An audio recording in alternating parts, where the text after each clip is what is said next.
y'all, welcome back to my channel. Thank you so much for tuning in. So I wanted to come in here real quick and share something that was downloaded to me today that really just was like, what in the world?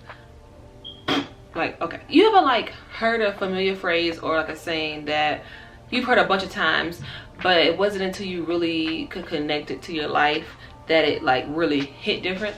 That's what happened today. So, and it happens a lot of times within our faith, right? Like we hear these repeated phrases or like even sometimes scripture that we know the setting and like a time it would fit in conversation, but it's not always based on personal experience. But the personal experience just really makes a difference. So let me just say what happened. Okay, so I was leaving the store today, and I had already been like going through this process in my mind about like being a better steward and just like different things I'm trying to do to basically like just redoing my systems to make myself more effective and just like have a better overall life, right?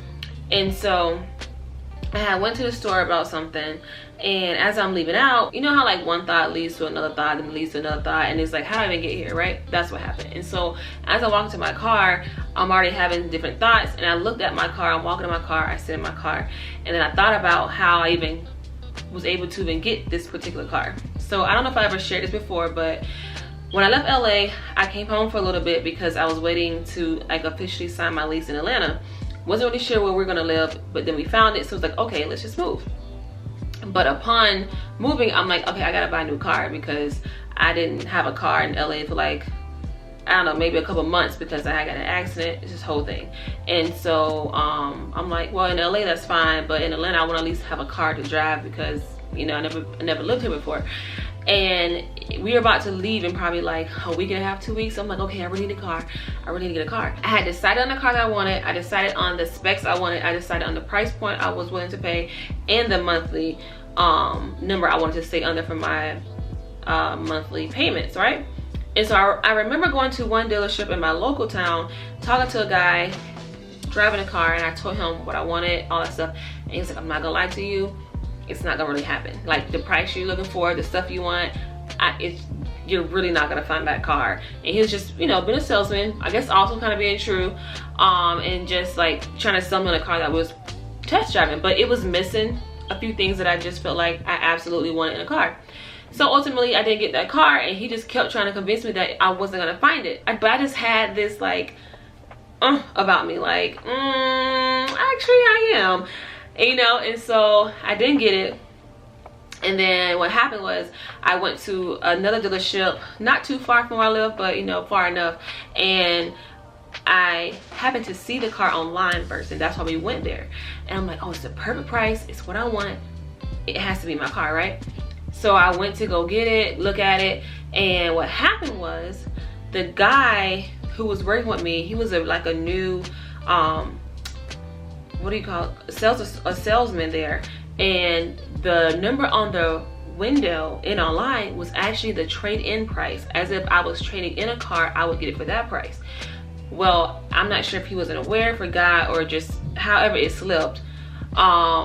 He was working with me with the trade-in price, and so the manager caught on to it, but the manager was like, well, you know, that's technically the trade-in price, but because he's already been working with you with those numbers, we're gonna honor it, we'll just eat the price difference, whatever, right? And I was like, oh God, that's your favor, that is your favor, God. And so I ended up getting the car I wanted for the price I wanted, under the monthly payment I wanted, all the specs that I wanted, right?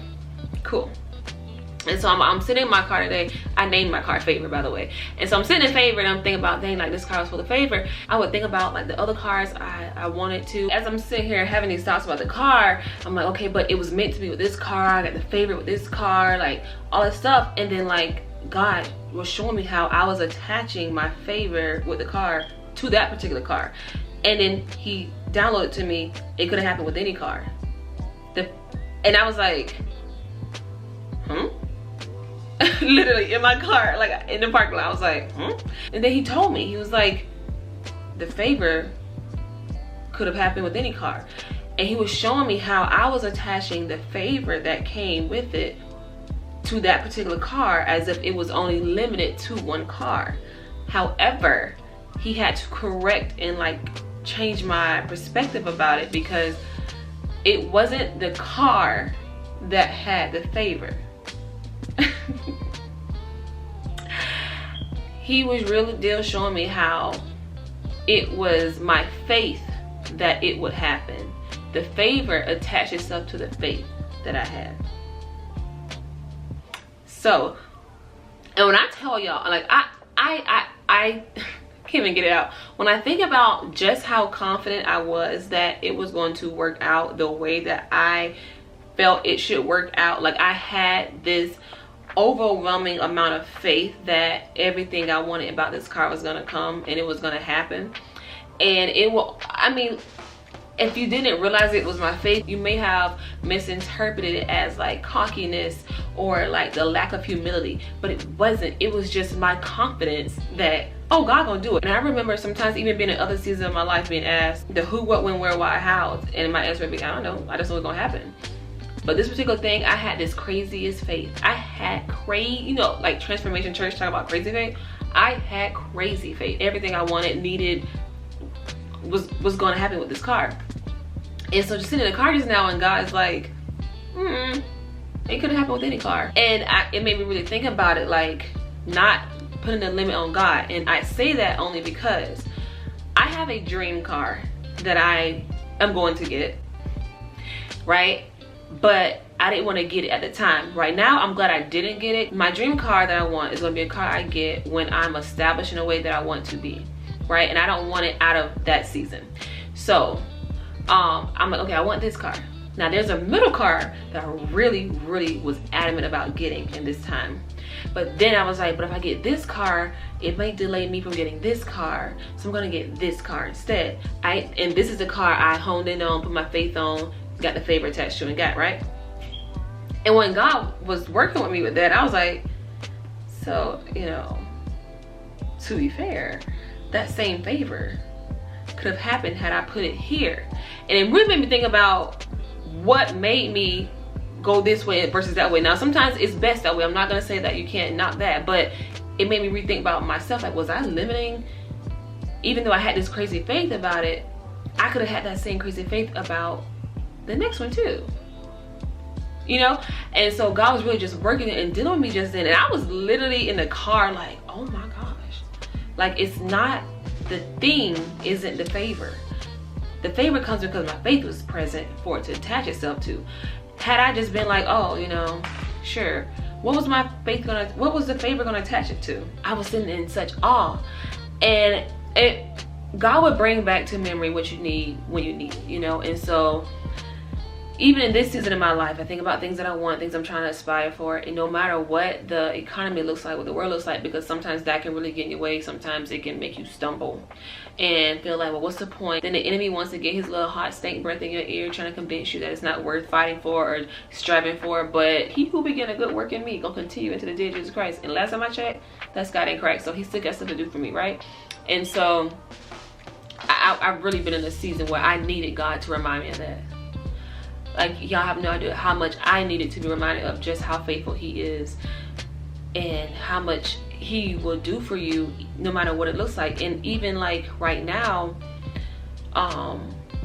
you know, I pray for God to change my desires to be in line with him, because there are some things that I can think about or like, oh, I kind of want that, or think I may want it, and God have my spirit like, So I just feel like if there's things I still want, then I feel as if God is okay with it. And if he's not, I know that he will definitely let me know, because he will do that.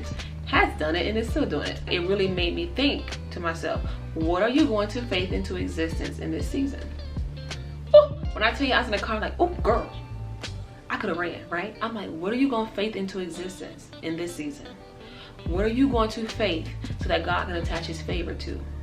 And because if he puts his favor on it, it's going to be done in ways you never imagined. What am I going to faith into existence in my career? What am I going to faith into existence in my personal life? What am I going to faith into existence in my spiritual life? What am I going to faith into existence with my future and my family? In every facet of my life, what am I going to faith into existence? What are you going to faith into existence? Like, ask yourself that. Like, that is my question now. What are you faithing into existence? Because faith, we know, is the substance of things hoped for, evidence of things not seen. I have not seen it yet, but I'm hoping for it. And if I keep the hope alive and I have the faith in it, then I know it's coming. I'm already speaking it as if it's here. Y'all, this is the importance of being like in tune with him and having a space where he can talk to you at different points of the day, because you never know. And that's why I pray for my senses to stay sensitive to him, so that he can speak to me any way he needs to, or he feels best in the moment, you know. So anyways, yeah, I just want to encourage somebody, because oh, it encouraged me. And I know that my lighting is like changing, and I literally just got off from work, and I just got home from work, and I don't want to wait. I have got to record this now while it's fresh, because it really blessed me. So I hope it blessed you. If it did, or you know someone who really needs to hear this in this season, please send it to them. Make sure you like, comment, subscribe, share. I realize like I struggle. I know it's been a while since I posted on this channel, and a lot of times it's because I'm not sure what angle I want to take on here. But I was watching, I think her name is Bria Jones today, and she was talking about the flow, which is actually a very good video. And she was talking about how she was a corporate baddie, but it just wasn't it for her. And she thought about what is in her life that she does that makes her feel a certain way. Like, what do you do that you wake up in the morning you're excited to do, or you're excited to just partake in? And for me, it's talking about my faith. For me, it's other things, and it's not just talking about my faith, but I'm not complete without it. That's the thing.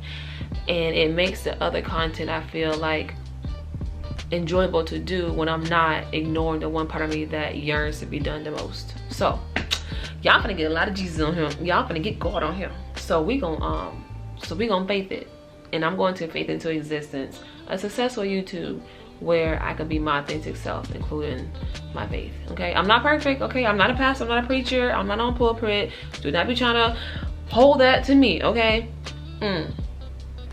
Okay, I'm just corny. Okay. So again, please make sure you like, comment, subscribe, and share, and stay tuned for more videos. Until next time, bye.